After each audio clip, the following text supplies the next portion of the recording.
स्त्रियों के रोगों की चिकित्सा, ग्रह दोष के उपाय, ऋतुचर्या तथा पथ्यकारक सर्वौषधियां। धन्वंतरि जी ने कहा, हे सुश्रुत, अब मैं स्त्रियों के रोगों की चिकित्सा का वर्णन करूंगा, उसे आप सुने। स्त्रियों के योनि भाग में होने वाले रोगों को दूर करने के लिए बहुत से कर्म हैं, किंतु जो कर्म वात दोष नाशक हैं उन्हीं को प्रशस्त माना जाता है।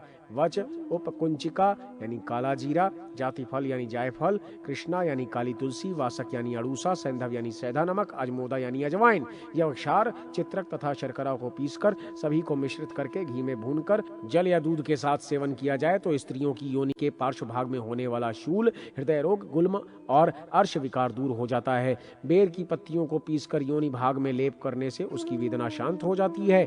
लोद्र और तुम्बी फल का प्रलेप योनि को दृढ़ एवं संकुचित बनाता है। पीपल, वट, पाकड़, गूलर और आम, इन पांचों के पल्लव और मधुयष्टि तथा मालती पुष्प का अग्नि या सूर्य की गर्मी में सिद्ध घृत पाक रक्त प्रदर एवं योनि दुर्गंध का विनाशक है। कांजी में जपा पुष्प यानी अड़हुल के फूल, ज्योतिषमती दल, माल कंगनी की पत्ती यानी दूर्वा और चित्रक को पीसकर शर्करा के साथ पान करने से भी योनि रोग दूर हो जाता है। आंवला, रसौत तथा हरीतिकी का चूर्ण जल के साथ पान करने पर वो स्त्री के रजोदोष को दूर करता है। ऋतुकाल में लक्ष्मणा यानी श्वेत कंटकारी की जड़ को दुग्ध के साथ पान करने या नस्य लेने से स्त्री को पुत्र उत्पन्न होता है। 2.5 सेर दुग्ध और 1.25 सेर घृत में सिद्ध अश्वगंधा का रस सेवन करने से भी स्त्री को पुत्र की प्राप्ति होती है। घृत के साथ व्योश यानी सोंठ, पिप्पली और काली मिर्च तथा केसर के चूर्ण का सेवन करके तो वंध्या स्त्री भी पुत्रवती बन जाती है। कुश, काश, एरंड और गोखरू की जड़ को पीसकर उनके ही द्वारा सिद्ध गोदुग्ध एवं शर्करा का पान करने से गर्भिणी स्त्री के उदर भाग में होने वाला शूल शांत हो जाता है।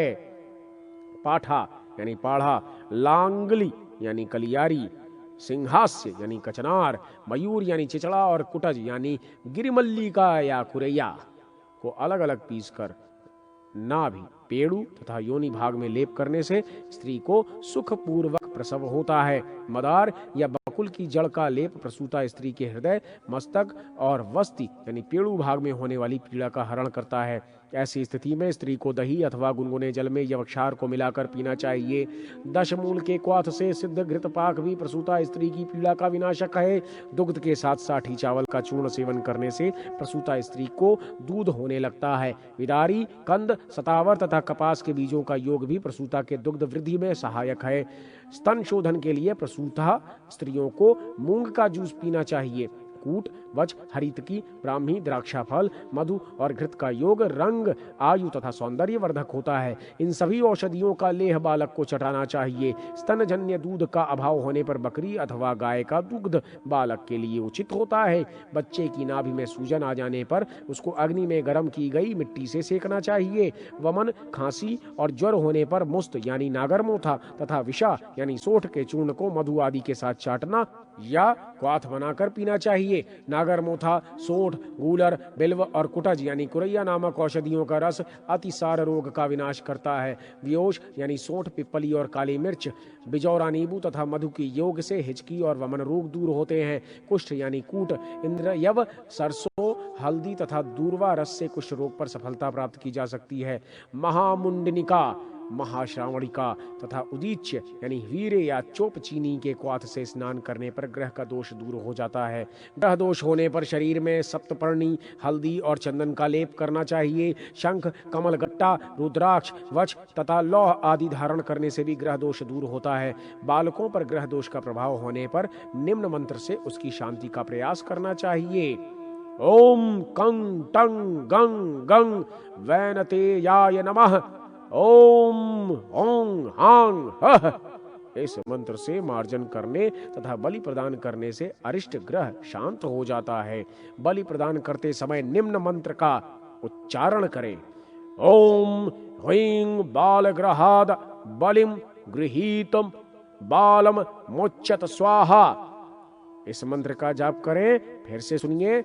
ओम ह्रीं बालग्रहाद बलिम गृहीत बालम मुच्यत स्वाहा। चावल के धोवन में शीरीष वृक्ष की जड़ पीसकर पीने से विष दोष दूर हो जाता है। चावल के ही पानी में मिलाकर पीसे हुए श्वेत फूल वाले वर्षाभू पुनर्नवा का रस सर्पदंश के विष को दूर कर देता है।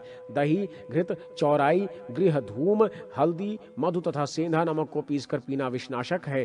घृत मिश्रित सिंघोर की जड़ का क्वाथ पीने से भी विष दोष दूर हो जाता है। जो औषधि वृद्धावस्था को दूर करने का सामर्थ्य रखती है उसको रसायन कहा जाता है। रसायन की अभिलाषा करने वाले लोगों को वर्षा आदि ऋतुओं में यथाक्रम सेंधा नमक, शर्करा, सोठ, पिप्पली, मधु तथा गुड़ के साथ हरीतकी नामक औषधि का प्रयोग करना चाहिए। अर्थात वर्षा काल में सेंधा नमक, शरत काल में शर्करा, हेमंत काल में सोठ, शिशिर काल में पिप्पली, वसंत काल में मधु तथा ग्रीष्म काल में गुड़ के साथ हरीतकी का सेवन प्राणियों के लिए रसायन का कार्य करता है। ज्वर की समाप्ति पर व्यक्ति 1 हरीतकी, 2 बहेड़ा, 4 आंवला, मधु और घृत का सेवन करके 100 वर्ष तक जीवित रहता है। दूध तथा घृत के साथ अश्वगंधा नामक औषधि तो प्राणियों के शरीर में होने वाले सभी रोगों का विनाश करती है। मंडूक पर्णी और विदारी कंद का रस अमृत के समान है। मनुष्य तिल, आंवले और भृंगराज के सेवन से शतायु बन जाता है। त्रिकटु, त्रिफला, चित्रक, गुडूची, शतावरी, विडंग और लौह चूर्ण मधु के साथ मिलाकर खाना सभी रोगों का विनाशक बन जाता है। त्रिफला, पिप्पली, सोठ, गुडूची, शतावरी, विडंग तथा भृंगराज आदि का सिद्ध रस भी सभी रोगों को विनष्ट करने की शक्ति से संपन्न होता है। 1 भाग शतावरी तथा 10 भाग दुग्ध से कल्क बनाकर शर्करा, पिप्पली और मधु से युक्त घृतपाक अत्यंत पौष्टिक होता है। चिकित्सा में प्रतिमर्श, अवपीड, नस्य, प्रवपन तथा शिरोविरेचन ये 5 कर्म कहे जाते हैं। क्रमशः माघ आदि प्रत्येक 2 मास की एक ऋतु होती है। इस प्रकार एक वर्ष में 6 ऋतुएं होती हैं।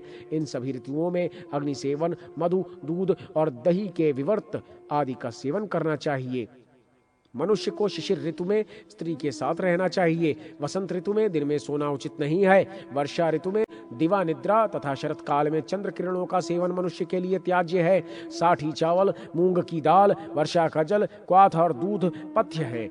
नीम, अलसी, कुसुम्ब, सहजन, सरसों, ज्योति, स्मति तथा मूली का तेल भी प्राणी के लिए पथ्य माना गया है। ये कृमि, कुष्ठ, प्रमेह, वात, श्लेष्मज दोष और सिर में होने वाले पीड़ा का नाश करते हैं। अनार, आंवला, बेर, करौंदा, चिरौंजी, नींबू, नारंगी, आमला और कपित्थ नामक फल भी पथ्य हैं, किंतु ये पित्तवर्धक और अग्नि विनाशक हैं तथा इनसे कफ जनित दोष होता है। जल, नागर मोथा, इक्षुरस और कुटज मल मूत्र के अवरोध को दूर करने में समर्थ होते हैं।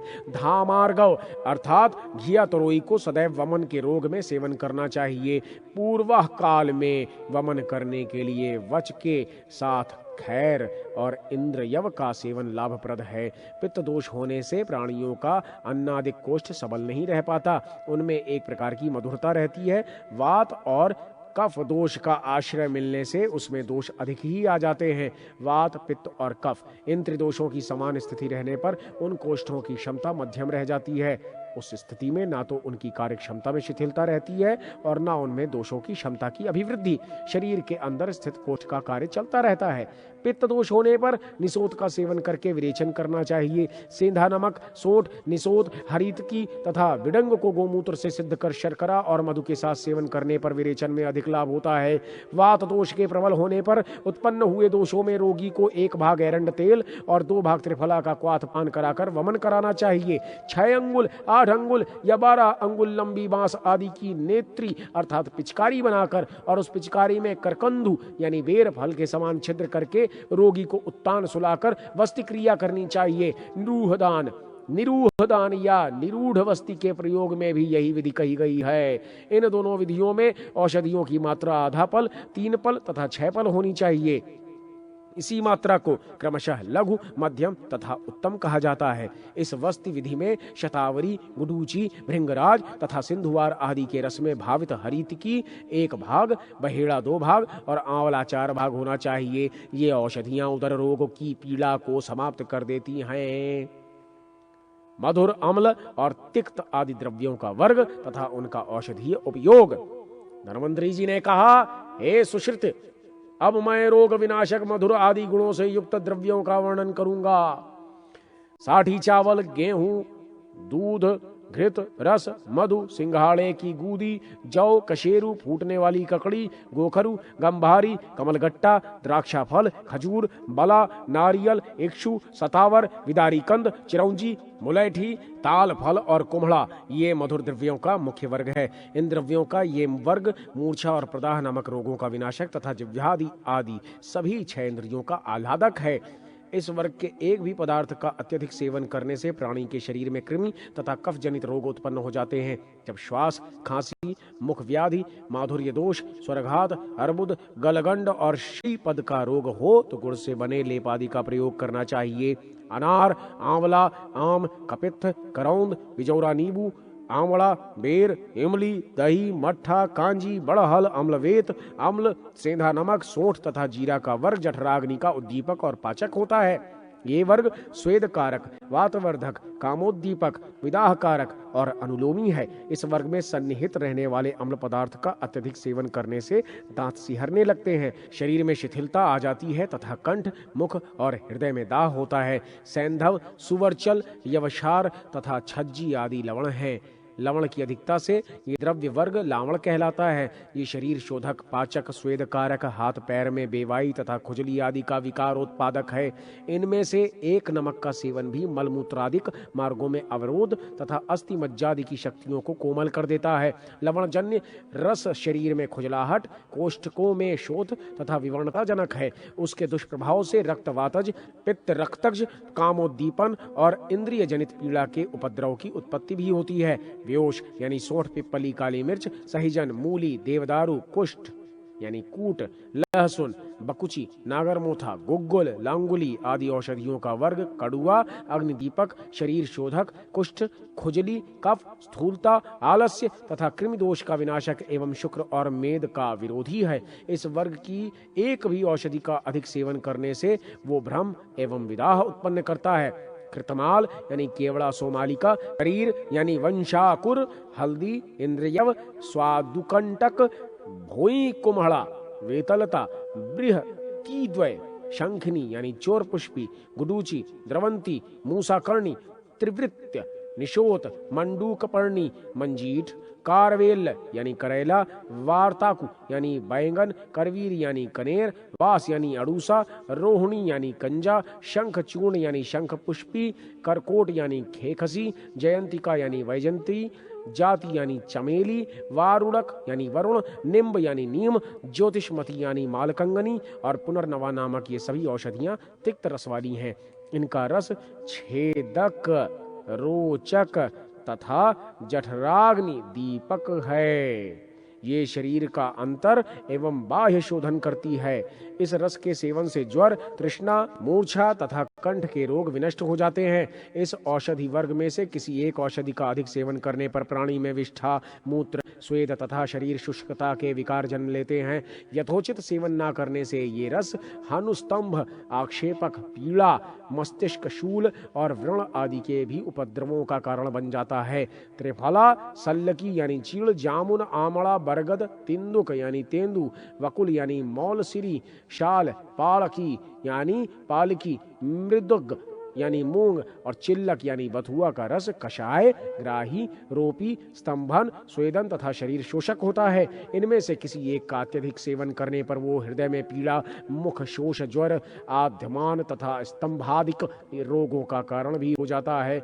हल्दी, कुष्ठ, सेंधा नमक, मेष श्रृंगी, मेढ़ा सिंगी, बला, अतिबला, कच्छुरा यानी शूकशिंबी, सल्लकी यानी चीड़, पाठा यानी पाढ़ा, पुनर्नवा, शतावरी, अग्निमंथ यानी गनियारी, ब्रह्म दंडी, गोखरु, एरंड, यव यानी जौ, कोल, बेर और कुलुथ यानी कुलथी आदि विशेष औषधियों का पृथक पृथक रस एवं 10 मूल का क्वाथ पान करने वाला मनुष्य अपने शरीर में उत्पन्न होने वाले वातज एवं पित्तज विकारों को विनष्ट करने में सफल रहता है। शतावरी, विदारी, बालक यानी मोथा, उशीर यानी खस, चंदन, दूरवा, वट, पिप्पली, बेर, सल्लकी, केला, नील कमल, लाल कमल, गूलर, पटोल यानी परवल, हल्दी, गुड़ तथा कुष्ठ इन औषधियों का वर्ग कफ विनाशक है। शतपुष्पी यानी सोहा, जाति यानी चमेली, व्योश यानी सोठ, पिप्पली, काली मिर्च, आरगवध यानी अमलतास, लांगली यानी कलियारी और घृत तेल आदि से सिद्ध होने वाले अन्य स्नेह पाकों में प्रशस्त माना गया है। बुद्धि, स्मृति, मेद तथा अग्निवृद्धि के अभिलाषी जनों के लिए घृत लाभप्रद है। पैत्तिक विकार होने पर मात्र घृत और वात विकार होने पर उसको सेधांदी नमक के साथ सेवन करना चाहिए। कफ की अत्यधिक विकृति होने पर रोगी को पिप्पली, सोंठ, काली मिर्च और यवक्षार मिलाकर दिया गया घृत श्रेयस्कर होता है। ये घृत ग्रंथि दोष, नाड़ी विकार, कृमि, श्लेष्म, मेदा तथा वात रोग से युक्त रोगियों को भी देना चाहिए। तैल पदार्थों का सेवन शरीर को हल्का और कठोर बनाने के लिए करना चाहिए। ये कठोर कोष्ठकों वाले प्राणियों के लिए लाभकारी होता है तथा वायु, धूप, जल, भार, मैथुन और व्यायाम के कारण क्षीण हुई धातुओं से युक्त जनों के लिए उचित है। शरीर की रूक्षता, कष्ट, वृद्धावस्था, जठराग्नि दीपन तथा वात दोष से घिरे हुए प्राणियों को स्नेह युक्त औषधि एवं क्वाथों का प्रयोग करना चाहिए। इसके बाद जब प्राणी के सिर में रोग हो गया हो तो चिकित्सा शास्त्र के नियमानुसार सिर की अपेक्षित शिराओं के समूह को गर्म करके प्राणी को धीरे धीरे सिर का मर्दन करना चाहिए। स्नेह, क्वाथ और वटिका आदि के रूप में प्रयुक्त औषधियों की उत्तम, मध्यम तथा अधम ये 3 मात्राएं मानी गई हैं, जिनमें उत्तम मात्रा 1 पल अर्थात 8 तोला यानी 96 ग्राम, मध्यम मात्रा 3 अक्ष अर्थात 6 तोला यानी 72 ग्राम और अधम मात्रा अर्ध पल अर्थात 4 तोला 48 ग्राम होती है। घृत पाक सेवन में गुनगुना तथा तैल पाक सेवन में शीतल जल का प्रयोग होना चाहिए। स्नेह यानी सहरई, पित्त विकार तथा तृष्णा जन्य दोष में मनुष्य को गुनगुना जल पीना चाहिए। शरीर में जठराग्नि के प्रबल होने पर प्राणी को वातानुलोम, स्निग्ध भाव होने पर जठराग्नि का दीपन, रूक्ष भाव वाली स्थिति के होने पर स्नेहन तथा अत्यधिक स्निग्धता के होने पर रुक्षता उत्पन्न करने का प्रयास करना चाहिए। सांवा, कोदो आदि रूक्ष अन्न, तक्र, तिलकुट तथा सत्तू के अनपेक्षित प्रयोग से वात तथा कफ रोग में अथवा वात रोग में स्वेदन क्रिया करनी चाहिए, किंतु अत्यंत स्थूल, रूक्ष, दुर्बल और मूर्छित व्यक्ति में ये स्वेदन क्रिया नहीं करनी चाहिए। ब्राह्मी, घृत आदि स्नेह पाकों की निर्माण विधि तथा विविध रोगों में उनका उपचार। धन्वंतरी जी ने कहा, हे सुश्रुत, अब मैं रोगों को दूर करने वाले घृत और तैलादि पदार्थों के विषय में बताऊंगा, उसे आप सुने। शंख पुष्पी, वच, सोमा, ब्राह्मी, ब्रह्म सुवर्चला, अभया यानी हरितकी, गुडूची यानी गिलोय, अष्ट रूषक यानी अड़ूसा तथा वागुजी यानी वकुची नामक इन औषधियों के रस को 1-1 अक्ष अर्थात 2-2 तोला लेकर उनसे 1 प्रस्थ अर्थात 4 सेर घृत का पाक सिद्ध करना चाहिए। उसमें 1 प्रस्थ कंटकारी का रस, 1 ही प्रस्थ दूध का मिश्रण भी करना चाहिए। इस घृत पाक का नाम ब्राह्मी घृत है। ये स्मरण और मेधा शक्ति का अभिवर्धक होता है। त्रिफला, चित्रक, बला, निर्गुंडी यानी सिंधुवार, नीम, वासक यानी अड़ूसा, पुनर्नवा, गुडूची, बृहति और शतावरी नामक इन औषधियों के रस से सिद्ध घृत पाक सभी रोगों का विनाशक है। बला के रस से बने हुए क्वाथ में आधा आढ़क अर्थात यानी 2 सेर तिल का तेल पकाना चाहिए। इस क्वाथ पाक के साथ मुलेठी, मजीठ, चंदन, नीलकमल, लाल कमल, छोटी इलायची, पिप्पली, कुष्ठ, दारचीनी, बड़ी एला यानी कपित्त की छाल, अगरू, केसर, अश्वगंधा तथा जीवंती का कल्क और 1 आढ़क अर्थात 4 सेर दूध मिलाना चाहिए। इस पाक को अग्नि की धीमी आंच में सिद्ध करके 1 रजत पात्र में रखना चाहिए। ये तैल पाक समस्त वात तथा धातु रोगों का नाशक है। इस तैल पाक के सेवन से कफजन्य क्षय रोग भी विनष्ट हो जाता है। इसका नाम राजवल्लभ है। 1 प्रस्थ शतावरी का रस, 1 प्रस्थ दूध, 1-1 कर्ष शतपुष्पी, देवदारू, जटामांसी, शिलाजीत, बला, चंदन, तगर, कुष्ठ, मैनसिल और मालकंगनी नामक औषधियों का रस लेकर 1 प्रस्थ घृत को अग्नि पर सिद्ध करना चाहिए। इस घृत पाक के प्रयोग से प्राणियों का लंगड़ापन, बौनापन, लुंजता, बधिरता, व्यंग दोष और कुष्ठ रोग विनष्ट हो जाता है। वायु दोष के कारण जिनका शरीर दुर्बल हो गया है, जो मैथुन में अशक्त हैं, वृद्धावस्था के कारण जो जर्जर शरीर वाले हो गए हैं, आधमान नामक रोग के कुप्रभाव से जिनके मुख शुष्क हो गए हैं, उनके उन सभी विकारों का ये घृत पदार्थ विनाशक है। जिन प्राणियों के चर्म, शिरा और स्नायु तंत्रिकाओं में विकृत वायु समूह प्रविष्ट होकर रोग का रूप धारण कर चुकी है, वो सब इस सिद्ध तेल के सेवन से नष्ट हो जाता है। इस तेल का नाम नारायण तेल है। इस रोग विनाशक तेल की सिद्धि का विधान स्वयं भगवान विष्णु ने बताया था, इसीलिए सिद्ध तेल का नाम उन्हीं के नाम पर पड़ा है। इन्हीं औषधियों से पृथक पृथक अथवा मिश्रण रूप में घृत एवं तैल पाक बनाना चाहिए। शतावरी गुडूची, चित्रक, बिजौरा नींबू का रस अथवा कंटकारी के रसादई से समन्वित निर्गुंडी का रस या पुनर्नवा और चमेली अथवा त्रिफला के साथ अड़ूसा या ब्राह्मी, एरंड, भृंगराज, कुष्ठ, मूसली, दशमूल और खदिर की घिसकर बनाई गई वटी का मोदक या चूर्ण सभी रोगों को दूर करने वाला है। घृत, मधु, जल, शर्करा, गुड़, नमक तथा सौंठ, काली मिर्च अथवा पिप्पली के साथ सेवन करने से सभी रोगों में यथोचित लाभ होता है। इन औषधियों का योग सर्व रोग विनाशक है। चित्रक, मंदार और निसोत अथवा अजवाइन तथा कनेर या सुधा यानी गुडूची, बाला यानी चमेली, गणिका यानी गनियारी, सप्तपर्णी यानी चितवन, सुवर्चिका यानी पित्त पापड़ा और ज्योतिषमती यानी मालकंगनी नाम की औषधियों को एकत्र करके विद्वान को उनका तैल पाक सिद्ध करना चाहिए। इस योग से सिद्ध तेल का प्रयोग भगंदर रोग में करना चाहिए। शोधन, रोपण तथा सर्व वर्णकारक चित्रादिक जो महातेल हैं वे सभी प्रकार के रोगों का निवारण करते हैं।